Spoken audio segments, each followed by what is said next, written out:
મહાકુંભની અંદર આકર્ષણનું કેન્દ્ર બની છે અને એક યુટ્યુબરે એમને સવાલ પૂછ્યો કે તમે આટલા બધા સુંદર છો તો સાધ્વી કેમ બન્યા? તો એ જવાબ આ અભિનેત્રી આપ્યો છે।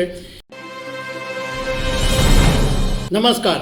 ઉત્તર પ્રદેશના પ્રયાગરાજમાં મહાકુંભ ચાલી રહ્યો છે અને એક અભિનેત્રી કમ મોડેલ આ મહાકુંભની અંદર આકર્ષણનું કેન્દ્ર બની છે અને એક યુટ્યુબરે એમને સવાલ પૂછ્યો કે તમે આટલા બધા સુંદર છો તો સાધ્વી કેમ બન્યા? તો એ જવાબ આ અભિનેત્રી આપ્યો છે અને એને કારણે થોડો વિવાદ પણ ઊભો થયો છે। તો આ બધી બાબતો વિશે હું તમારી સાથે વાત કરીશ।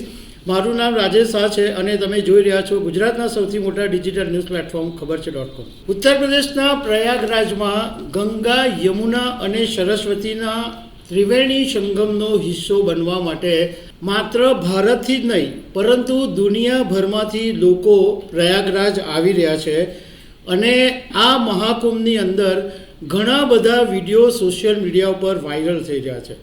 નાગા સાધુઓના વિડીયો છે, બીજા બધા સાધુઓના છે, ઘણા બધા એવા છે કે જે વિડીયો વાયરલ થયા છે। આઈઆઈટીનો સ્ટુડન્ટ હતો એનો પણ વિડીયો વાયરલ થયો છે, પરંતુ એક વિડીયો અત્યારે સૌથી વધારે ચર્ચામાં છે અને સૌથી ઝડપથી વાયરલ થઈ રહ્યો છે। એનું કારણ એવું છે કે એક અભિનેત્રી છે કે જેના ગળામાં રુદ્રાક્ષની માળા છે, ફૂલોના બહુ બધા હાર છે, એના હાથમાં અંગૂઠી છે અને એના માથા ઉપર તિલક લગાડેલું છે અને એકદમ ખૂબસૂરત આ મહિલા લાગી રહી છે। એટલે એક યુટ્યુબરે એની સાથે થોડી વાત કરી કે તમે ક્યાંથી આવો છો, શું કરો છો અને બધા સવાલ પૂછ્યા। તો આ જે અભિનેત્રી છે એનું નામ છે હર્ષા રિછારિયા અને એણે એમ કીધું કે હું ઉત્તરાખંડથી આવું છું અને આચાર્ય મહામંડલેશ્વરની શિષ્ય છું। હવે એને એમ પૂછવામાં આવ્યું કે તમે આટલા સુંદર છો તો સાધ્વી કેમ બન્યા? તો એણે એમ કીધું કે સુકૂન મેળવવા માટે। એણે ખાલી આ એક જ શબ્દ વાપર્યો છે, પણ કદાચ એના કહેવાનો મતલબ એવો છે કે એણે એક્ટિંગ કરી લીધી, મોડલિંગ કરી લીધું, એન્કરિંગ કરી લીધું, આખી દેશ દુનિયાભરમાં ફરી વળી અને એને માન સન્માન મળી ગયું, પરંતુ એને સુકૂન મળવું જોઈતું હતું, એ નહીં મળ્યું। તો એ સુકૂનની શોધમાં સાધ્વી બની હોય એવું એમની વાત ઉપરથી લાગે છે। હવે જ્યારે આ વિડીયો સોશિયલ મીડિયામાં વાયરલ થયો ત્યારે ઘણા બધા લોકોએ જાત જાતની કોમેન્ટ કરી। એમાં એક યુઝરે એવું લખ્યું કે આ બેનથી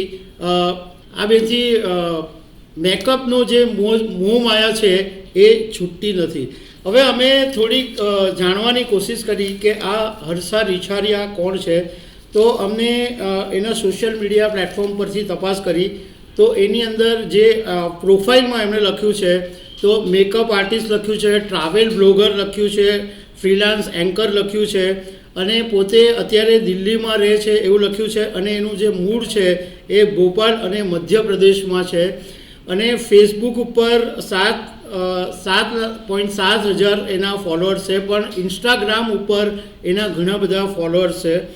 અને એક વાત એ પણ જાણવા મળી કે આ હર્ષા રિછારિયા છે એ ઇન્સ્ટાગ્રામ ઇન્ફ્લુએન્સર છે અને પોતે આવી રીતના રીલ બનાવીને લોકોને આધ્યાત્મિકતા વિશે જોડવાનું અને આધ્યાત્મિકતા વિશે વાત કરી રહી છે। હવે જ્યારે વિવાદ બહુ વધી ગયો ત્યારે પછી હર્ષા રિછારિયાએ મીડિયા સાથે ચોખવટ કરી કે હું સાધ્વી નથી, પણ હું સનાતન ધર્મને જાણવાની કોશિશ કરી રહી છું અને જો ઈશ્વર કૃપા રહેશે તો હું સાધ્વી બનીશ।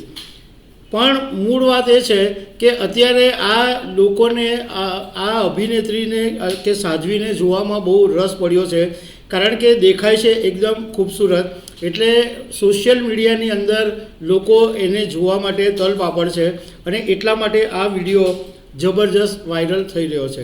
તો દર્શક મિત્રો, આવી અનેક વાતો સાથે અમે તમને મળતા રહીશું। Thank you very much.